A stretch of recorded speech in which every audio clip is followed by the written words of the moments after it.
Trinité, qui pour certains peut être compliquée à comprendre, se cache simplement une seule et même personne, une seule et même entité, pourrais-je dire. Dieu, je le dis souvent, je l'ai dit encore, je crois, hier ou avant-hier dans un entretien, Dieu est comme l'âme, n'est-ce pas? C'est quelque chose qui a été créé de tout temps. Notre âme a été créée avant les fondations du monde. Vous le savez, ça. Dieu est éternel. L'éternité n'est pas seulement une non-fin, mais c'est un non-commencement. Dieu est depuis toujours Dieu. Puis, Jésus-Christ, il s'est manifesté en chair. Nous sommes faits de l'âme et de notre corps, de notre chair. Jésus-Christ a été chair. La parole a été faite chair. Et puis, à la fin du règne de Christ sur terre de ses 30 ans, 33 ans, il a régné puisqu'il avait autorité sur les démons, sur les maladies. Et quand il est parti au ciel, quand il est remonté, il a dit quelque chose d'extraordinaire. Vous n'êtes pas seul, je vous laisse de mon esprit, le Saint-Esprit de Dieu. C'est l'esprit que nous avons en nous. Si Dieu vous paraît lointain, si vous vous dites Jésus est mort il y a déjà 2000 ans, c'est une histoire passée, soyez certains que l'Esprit de Dieu est au milieu de nous. Amen. Nous l'appelons le Saint-Esprit. Alléluia. Ce n'est pas le thème du message de ce matin. Et je vais commencer maintenant, non pas une étude, mais je pense un message d'encouragement pour quelques-uns qui peuvent penser que les temps sont longs et depuis toujours, c'est vrai, depuis toujours on entend le retour de Jésus est proche. Et le retour de Jésus n'a jamais été aussi proche qu'aujourd'hui. Dans la lettre de Paul à Thessaloniciens, il est question de chrétiens qui sont persécutés en fait et qui sont persuadés que Christ va déjà revenir. Mais cette lettre est une lettre prophétique, je vous le dis, qui nous parle à notre époque aujourd'hui. Je vais prendre plusieurs exemples assez simples. On va naviguer un petit peu dans la parole quand même, c'est le minimum, n'est-ce pas? Mais ce sont des choses que vous connaissez et je vais rappeler cela à votre connaissance, à votre esprit.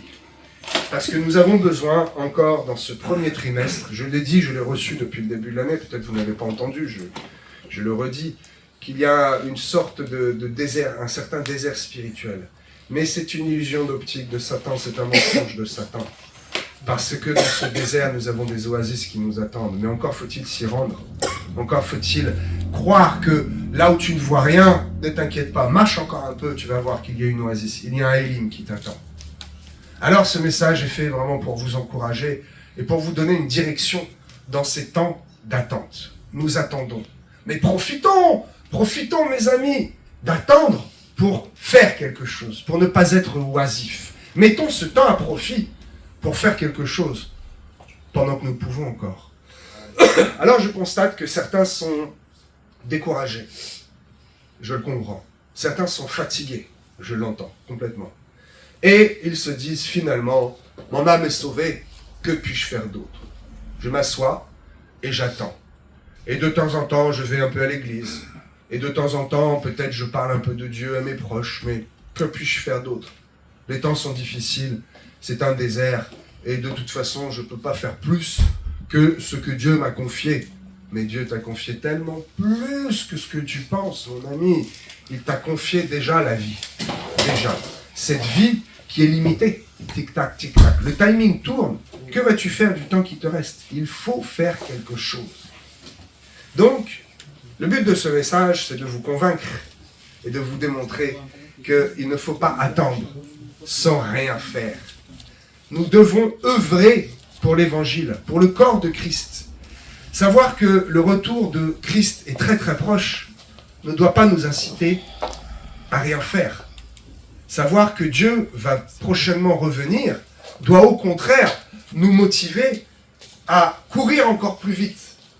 Hein, la course, la vie chrétienne est une course. Et le fait de voir que la ligne d'arrivée pointe le bout de son nez devrait au contraire nous encourager à dire allons vite maintenant. Ce n'est pas parce que je vois la ligne d'arrivée que c'est automatique et que je vais y arriver. Non, il y a encore des concurrents derrière. Et comme Paul le dit, je cours la course, pourquoi? Remporter le prix, non pas pour la courir simplement, mais pour remporter le prix. N'est-ce pas? Vous êtes là ce matin, pourquoi? Pour juste chauffer une place? Être là, soulager votre conscience? ou vous êtes là pour repartir avec une bénédiction Amen. et avec une parole d'encouragement pour votre vie. Je vous encourage ce matin. Amen.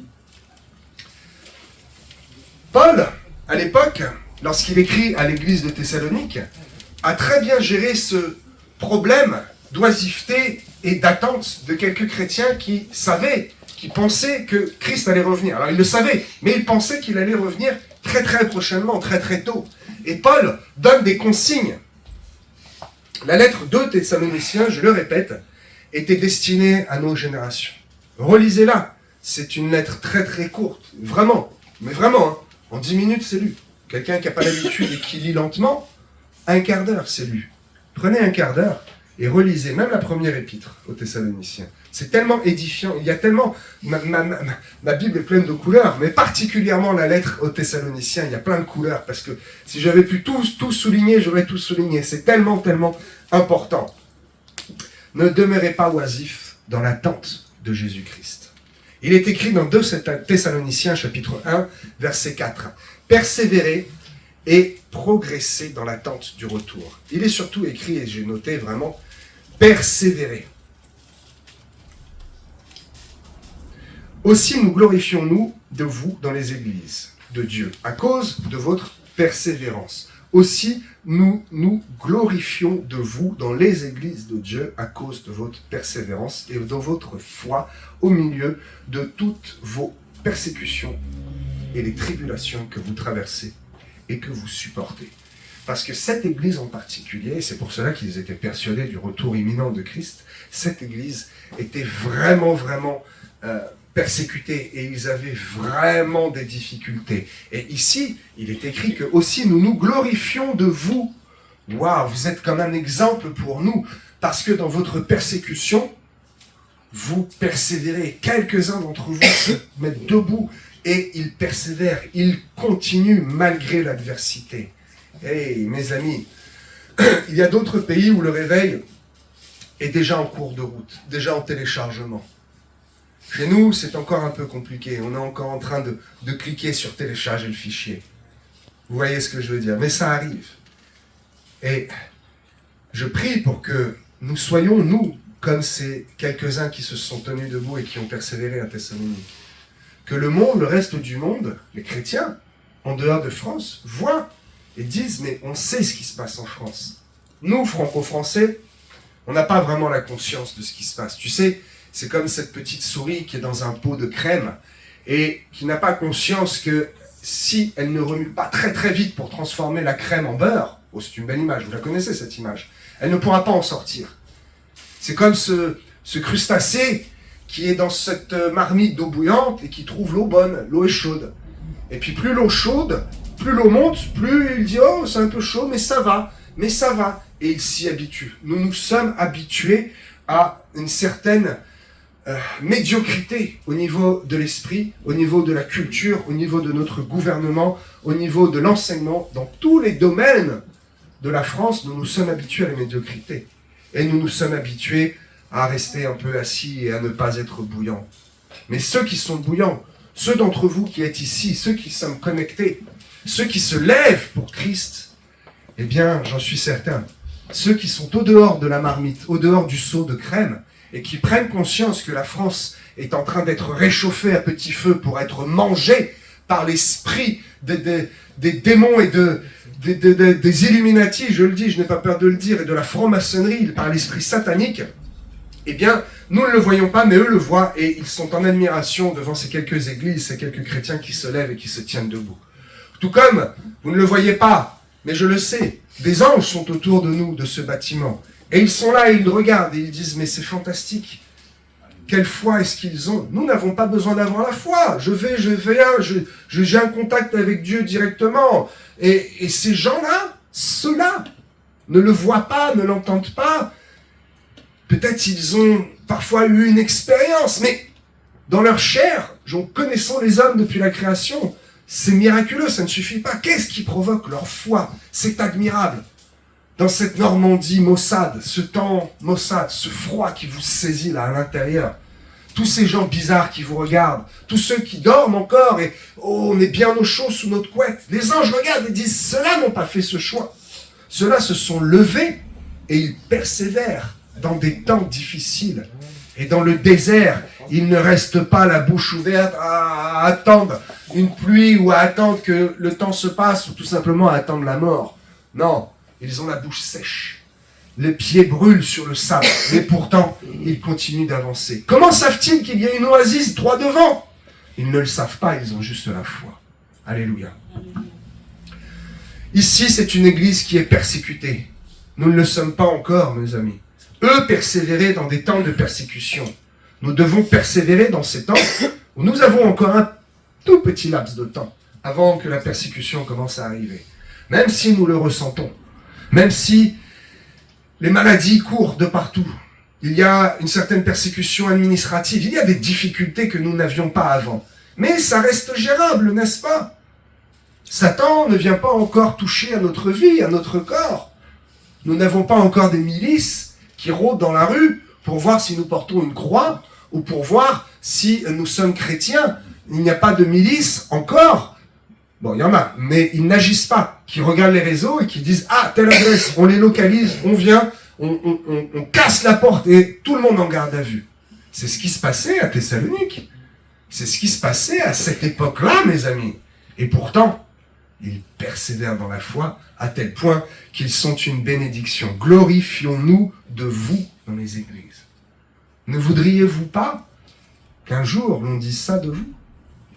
Que lorsque vous allez arriver devant le trône pour avoir un jugement de rétribution, Dieu vous dise « Attends, je vais te passer un peu quelques séquences de ta vie que toi tu voyais comme ça, mais ça m'a été rapporté par les anges. Je t'ai vu moi-même. Regarde, vu d'en haut. Regarde l'étonnement que tu as créé autour de toi. Regarde les gens que tu n'as jamais vus, mais qui ont vu ta vie, qui savent dans quelle situation tu étais, et tu as été une bénédiction pour eux à tel point qu'ils se sont convertis. Waouh! Ah, je voudrais entendre ça un jour, vraiment. Et je crois que je vais l'entendre. Alors, que faire? Que faire dans ces temps compliqués, difficiles, mais ces temps vivables? Lorsque c'est la guerre, c'est la guerre. On prend le fusil, on va, on se cache, pas, on tire, on revient, on sauve les siens, on est en activité. Lorsque l'on entend, il va y avoir la guerre, les sirènes sonnent. C'est pas encore la guerre, mais on sait que ça arrive. Que faire? Que faire? Lorsque l'on sait que Christ va revenir, mais nous n'avons pas encore de date, heureusement, mais nous savons que c'est pour nous. C'est pour nous, c'est pour cette génération. Personnellement, j'ai une conviction, je ne vous la donnerai pas, mais j'en ai discuté déjà avec quelques-uns, j'ai vraiment une conviction d'une date approximative à 2 ans près, quoi, à 1 an près même. J'ai vraiment cette conviction-là, et je vous le dis, ça arrive, ça arrive, ça arrive, ça arrive. Alors, que devons-nous faire? Est-ce qu'on s'assoit en disant, de toute façon, tout le monde le dit, c'est une réalité, je n'ai plus le temps de faire quoi que ce soit. C'est trop tard maintenant. C'est trop tard pour reconstruire une grande église. C'est trop tard pour aller évangéliser les masses. C'est trop tard pour changer ma vie. Alors, je vais attendre. Non, mes amis, n'attendons pas. Nous ne devons pas attendre en étant oisifs. Nous ne devons pas non plus avoir peur du retour de Christ. Si vous avez peur du retour, c'est que peut-être vous n'êtes pas prêt. Alors préparez-vous encore pendant que la cloche sonne, avant que les premiers bombardements arrivent. Préparez-vous. Allez chercher le M16. Allez chercher le FAMAS. Commencez à mettre les munitions. Quand je parle de M16 et de FAMAS, il s'agit bien sûr de l'arme la plus précieuse que nous avons, l'épée à double tranchant. Allez chercher cette bille qui traîne au fond de votre placard. Dépoussiérez-la. Ayez honte ou pas honte. Ce qui est important, ce n'est pas simplement le cœur, c'est ce que vous allez faire. Ce qui est important, ce n'est pas le passé. Tout le monde a fait des erreurs dans le passé. Il faut regarder dans le rétro et se dire « Ah, ça, je ne recommencerai pas ». Et ne restez pas dans le passé. Il n'est jamais trop tard pour aller chercher la parole de Dieu. Clac, clac, l'armée, vous l'ouvrez. Et je tire à prière réelle sur l'ennemi. Parce que je m'empare des paroles. Il est écrit, hey, j'ouvre, là, comme ça, Cantique des Cantiques, en rouge. Le roi m'introduit dans ses appartements. Christ m'attend. Christ m'attend dans le ciel, il m'est préparé une demeure. Mais avant d'aller dans cette demeure, j'ai quelque chose à faire encore sur terre. Parce qu'après, il sera trop tard. Si tu es... le gars est là, et puis... Il est sur le parvis, ça y est, tout est fait.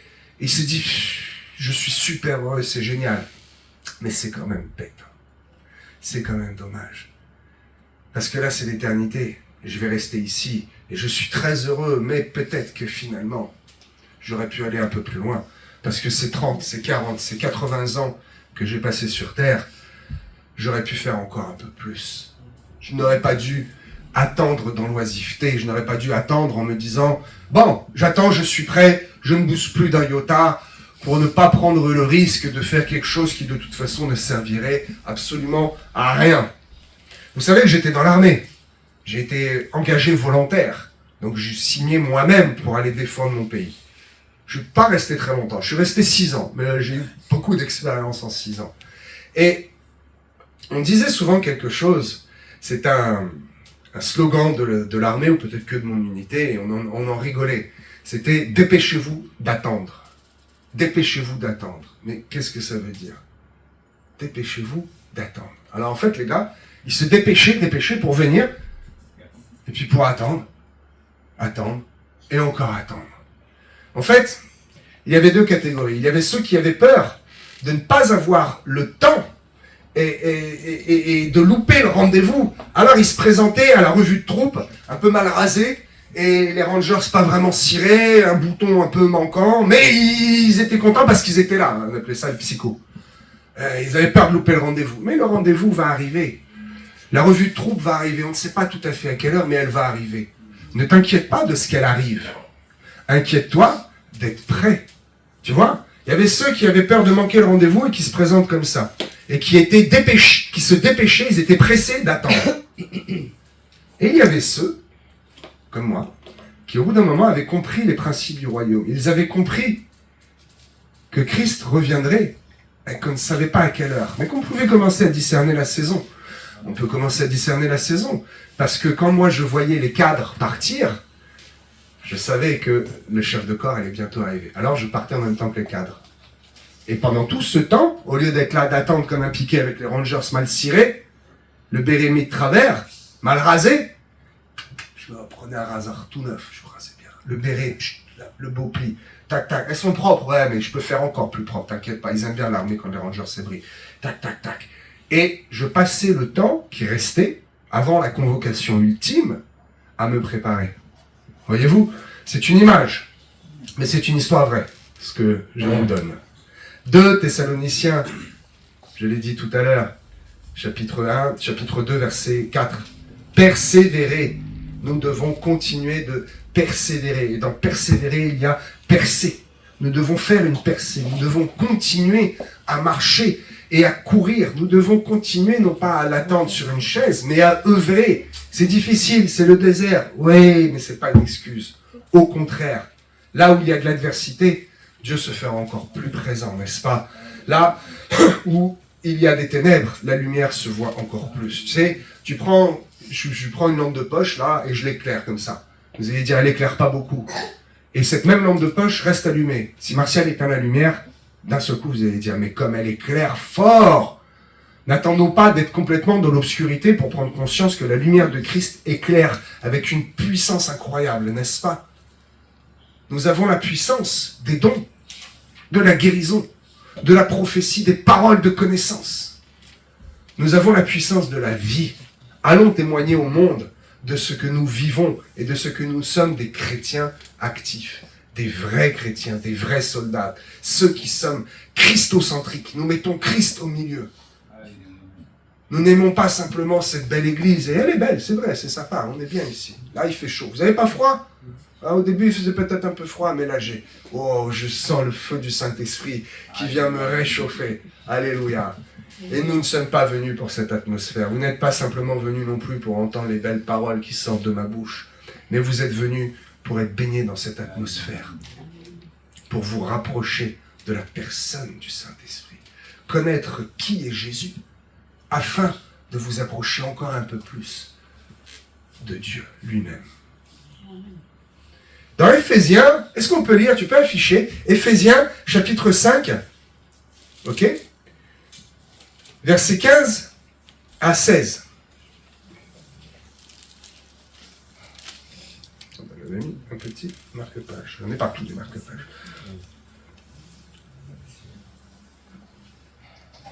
Prenez donc garde de vous conduire, merci Arnaud, avec circonspection, non comme des insensés, mais comme des sages. Rachetez le temps, car les jours sont mauvais. Bon. Où est la boutique pour acheter le temps? Où est la caisse? Je vais y aller tout de suite. J'ai quelques euros et je vais racheter un peu de temps pour enlever ces quelques rides et revenir dans les jours de ma jeunesse pour peut-être aller faire un peu la discothèque, la plage avec les copains, le foot, le volleyball. Non. Si je pouvais racheter le temps, si je pouvais racheter le temps pour ceux qui connaissent ma vie, quand j'avais 20 ans, ce n'est pas...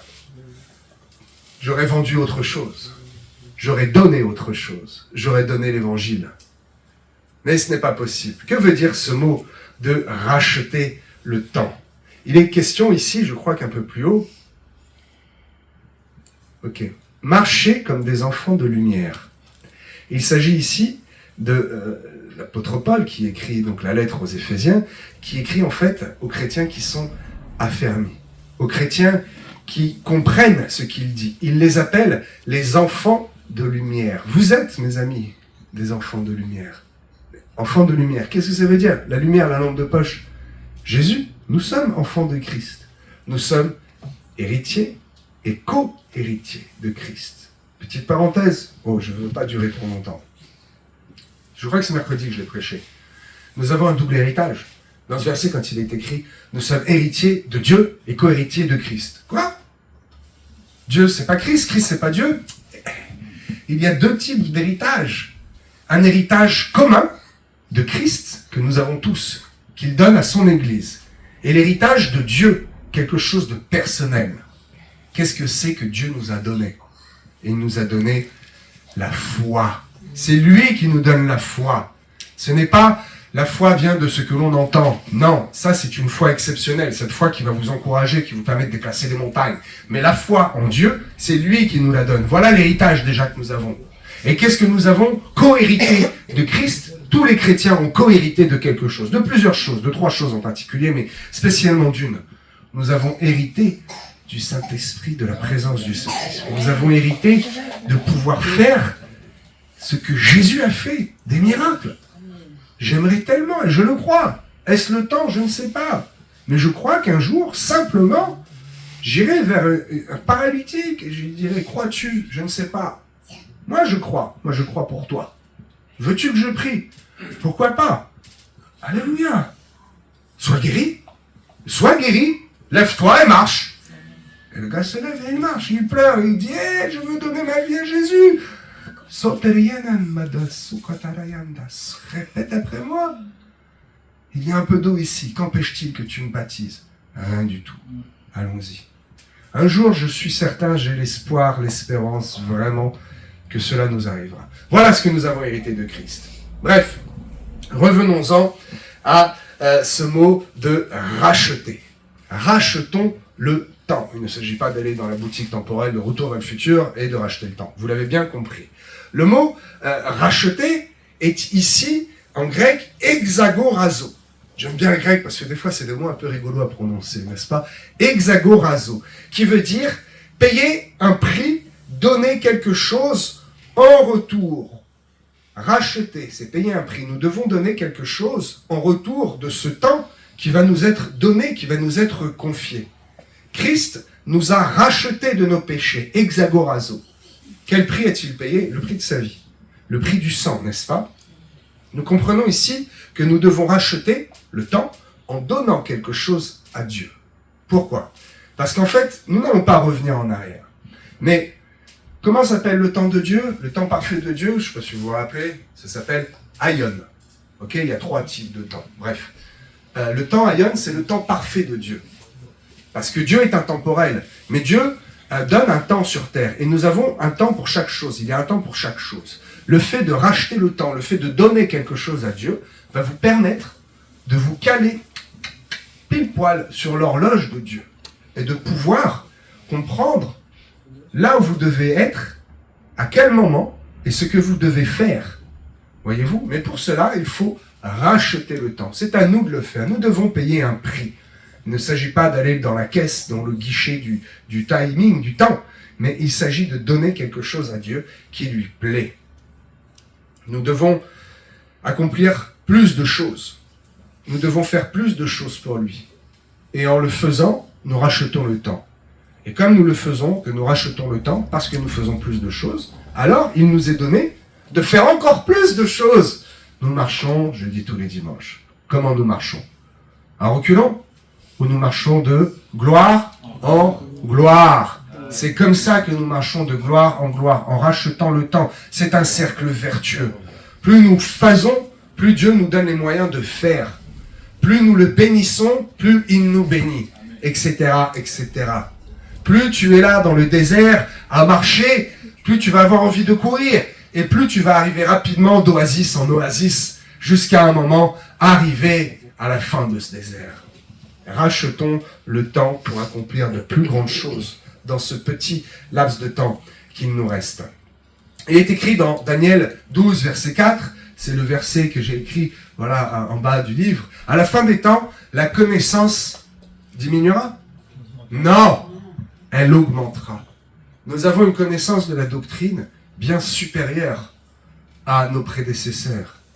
Nous devons profiter de cette connaissance pour la mettre à profit de notre vie spirituelle et de notre travail pour Dieu. Voyez-vous, c'est un constat. Il n'y a pas de condamnation, c'est juste un constat. Je constate que les jeunes convertis, un jeune converti peut avoir 60 ans, hein. Ok, on s'entend bien. Quelqu'un qui vient récemment à Christ a le feu du premier amour. Il veut aller très vite, et il va très vite. Il en apprend beaucoup très rapidement. Et le chrétien âgé, non pas de 60 ans, le chrétien qui en a 40, mais qui va à l'église depuis qu'il a 2 ans, il est âgé en Christ, ok? 38 ans qu'il va à l'église. Bien lui est refroidi, il a oublié où était son premier amour et cela devient un automatisme. Il va avoir du mal à racheter le temps. Et le jeune converti, parce qu'il rachète le temps, en 2 ans, il en fera plus que l'autre qui a passé 38 ans à s'asseoir au fond de l'église et à écouter sans écouter et à se dire finalement, Dieu revient, j'entends ça depuis que je suis tout petit, Dieu reviendra, c'est certain, quand il voudra, mais en attendant, de toute façon, il n'y a plus rien à faire, ça fait 38 ans que je fais rien, pourquoi me lever de ma chaise aujourd'hui, pourquoi en faire un peu plus? Non, lève-toi mon ami aujourd'hui, parce que demain, quand tu t'apercevras que les autres se sont levés, que tu voudras le faire, ce sera difficile. Fais-le tant que tu peux le faire facilement, fais-le maintenant, alléluia. En rachetant ce temps, en vous levant maintenant, ce que vous pensiez impossible, ce que vous pensiez trop difficile à faire, se fera comme ça, se fera facilement. Allez-y, expérimentez non pas seulement la marche avec Christ, mais la course. Expérimentez la course avec Jésus-Christ, dans le but, non pas de courir, mais de remporter le prix. Ecclésiaste, c'était mon verset de référence pendant un moment, et c'est ce verset qui m'a tapé dans la tête un matin où j'ai dit, je vais aller voir le couple de la haie et je vais leur faire part de mon idée. Et je me vois en train de faire avec la force qu'il m'est donnée. Ecclésiaste chapitre 9, verset 10, tout ce que ta main trouve à faire, fais-le. Amen. Et j'ai pris un aglo et j'ai ramené une première série d'aglos, un peu de béton et ça y est, ma main avait trouvé quelque chose à faire et nous l'avons fait. Et ensemble, Martial, nous avons racheté le temps. C'est incroyable. Tu as vu la qualité du bâtiment? Nous étions peu. Nous étions très peu. Je ne vais pas revenir là-dessus, mais trop peu. J'ai travaillé beaucoup trop. Beaucoup trop. En un an, le bâtiment a été fait. Même si c'était mon métier et que j'étais professionnel. En un an, ce bâtiment a été fait. C'est le temps moyen qu'il faut aujourd'hui à une entreprise, que c'est leur métier, ils sont là tout le temps sur les chantiers, c'est le temps qu'il aurait fallu à une entreprise, payer une fortune en plus, pour le faire. Nous avons racheté le temps à cette époque-là, Martial. Prends-en conscience. Tout ce que ta main trouve à faire, fais-le. Fais-le pour ton Église. Rends le temps qu'il te reste efficace.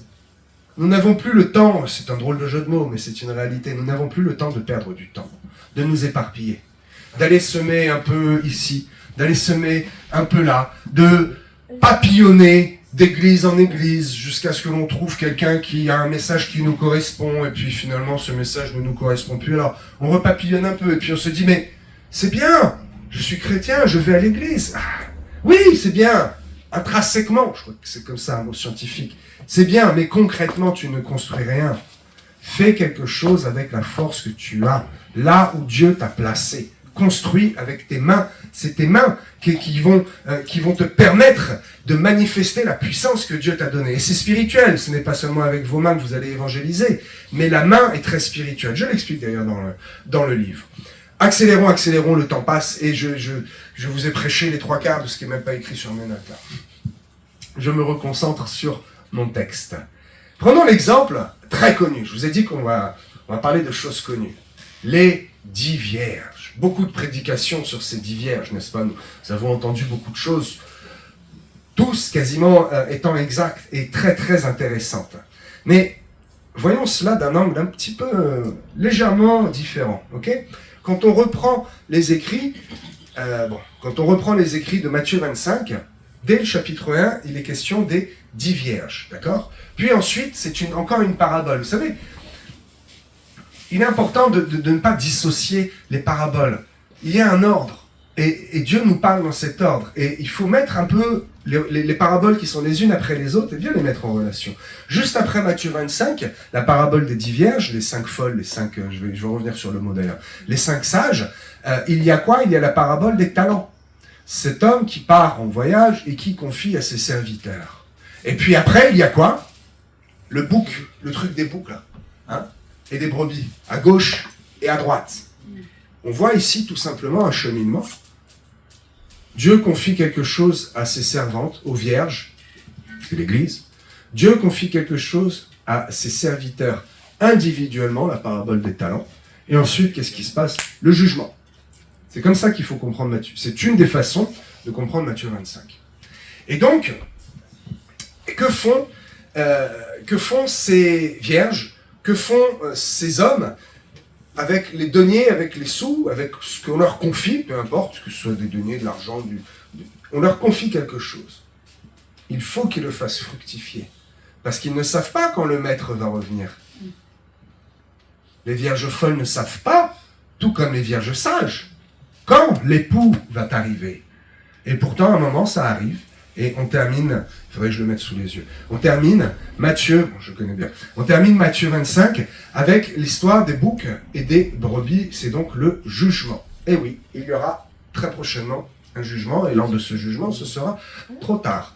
Donc, que font-ils? Eh bien, il y en a qui font rien du tout avec, qui ont peur, et qui ont peur en fait de l'attente du retour du maître, et peut-être rentre-t-il demain, peut-être rentre-t-il dans 10 ans. Je crains son retour, et comme je crains son retour, je ne fais rien avec ce qu'il m'est confié. Je préfère l'enterrer plutôt que de le perdre. Tu ne perdras pas ce que Dieu t'a confié. Ça, c'est un mensonge de Satan. Il y a ces vierges folles qui se sont dépêchées d'attendre. Vous vous souvenez le truc de l'armée? Dépêche-toi d'attendre. Elles se sont préparées et avaient peur de louper le rendez-vous. Mais arrivées au rendez-vous, elles sont obligées d'attendre, comme les autres. Sauf que, quelques-unes se sont bien préparées, et d'autres se sont mal préparées. N'est-ce pas? Oh, je vais laisser mon message. Quelques-unes se sont bien préparées, et d'autres se sont mal préparées. Et vous allez me dire, oui, mais ça va à l'inverse de ce que tu dis, parce que finalement, elles attendent. Mais c'est spirituel. Le feu qui brûle, c'est le feu du Saint-Esprit. Quelques-unes s'étaient mal préparées et deviennent oisifs en esprit, parce que leur lampe est en train de s'éteindre. Elles sont oisifs en esprit. Elles sont là, tout comme tout un tas de chrétiens qui viennent à l'église. Ils sont là, mais le feu en eux s'est éteint. Ils n'ont plus d'huile. Mais pourtant, ils sont là. Ces 5 vierges folles étaient là. Qu'est-ce que c'est que ce Dieu dur? C'est difficile. Elles étaient là. Pourquoi elles n'ont pas pu être enlevées? Pourquoi elles n'ont pas profité des noces avec l'époux? Pourquoi? Pas parce que le feu en elles était éteint. Leur présence ne suffisait pas. Leur intention, j'arrête pas de le dire, c'est l'intention qui compte. Arrête de dire ça, c'est des paroles du monde, ça. L'intention doit te pousser à faire un acte. Oui, je donne avec mon cœur. Ah, si ton cœur te dit de donner 10 € à l'année, frère, t'as un problème avec ton cœur. Tu vois, ce raisonnement. Il faut sortir de ces raisonnements-là. Et ces vierges folles étaient dans ce raisonnement. Ce qui compte, c'est d'être là. Je me suis trop précipité parce que j'avais peur de manquer. Mais ne t'inquiète pas. Si tu as le feu, tu ne manqueras pas le grand départ. Alors, ne sois pas là à l'attendre. Bon, c'est quand que ça arrive. Je suis mal rasé, je suis à moitié prêt, mais c'est pas grave, je suis là. Je veux pas louper le grand départ. Et c'est comme ça que tu vas le louper. Préparez-vous. Continuez à être en activité. Regardez à la croix, ne regardez pas au timing, ne regardez pas ce que le monde proclame et ce qu'il fait, ce qu'il dit. On y va, c'est clair, ne soyez pas inquiets de ça. Ne soyez pas inquiets des tribulations et de l'adversité, des problèmes qui arrivent. Ne soyez pas inquiets de tout ça. Ces vierges folles, est-ce que elles étaient, tu sais, comme dans les cartoons avec le... Hein? Non, elles n'étaient pas folles. Elles étaient moros. Ah, le terme grec, qui signifie, tiens donc, impie. Elles étaient impies, qui signifie sans Dieu. Elles étaient sans la présence de Dieu dans leur vie. Et pourtant, elles étaient là. Elles étaient présentes, mais elles n'avaient pas Dieu dans leur vie. Elles étaient impies, leur lampe était vide. Il n'y avait pas de lumière. Cette lampe était faite pour accueillir la lumière. Vous êtes faits pour accueillir, vous, la lumière, mes amis, et briller. Ne laissez pas votre lampe se vider. Elles savent que l'époux arrive. Elles savent que Christ est là. Quelques-uns savent que Dieu existe. Ils savent qu'il va revenir et finalement, ils ont plus crainte du retour, de louper l'heure du retour, plutôt que de se soucier de quelle place ils vont avoir lorsqu'ils vont, en principe, participer aux noces. Ah, moi, je veux pas être au bout de la table. Hein. Moi, je veux être à la droite de Jésus directement. Hein. Je veux pouvoir faire un clin d'œil à Moïse et dire hey, il y a plein de trucs que j'aimerais que tu me racontes. Noé, alors la construction. C'était compliqué. Hein. Tu as eu des échardes un peu dans les mains. Comment tu as fait pour couper le bois tout seul comme ça? Explique-moi. Je veux pas être à l'autre bout de la table, tu vois, en me tendant l'oreille. Ah mince, je loupe des trucs là. Je suis à table, c'est bien, le mets est là. Mais mince alors. J'aurais voulu être placé à côté de l'époux. Certaines se tiennent prêtes et d'autres sont oisives et manquent le but. Alléluia. Je vais juste vous lire un verset. J'ai plein de pages encore à vous lire. Mais Dieu me dit, il n'y a pas besoin d'insister. Persévérons dans la foi. Hébreux 6,12. Tu peux l'afficher, Arnaud? En sorte que vous ne vous relâchiez point et que vous imitiez ceux qui, par la foi et la persévérance, héritent des promesses. Afin que vous imitiez ceux qui, par la foi et la persévérance, héritent des promesses.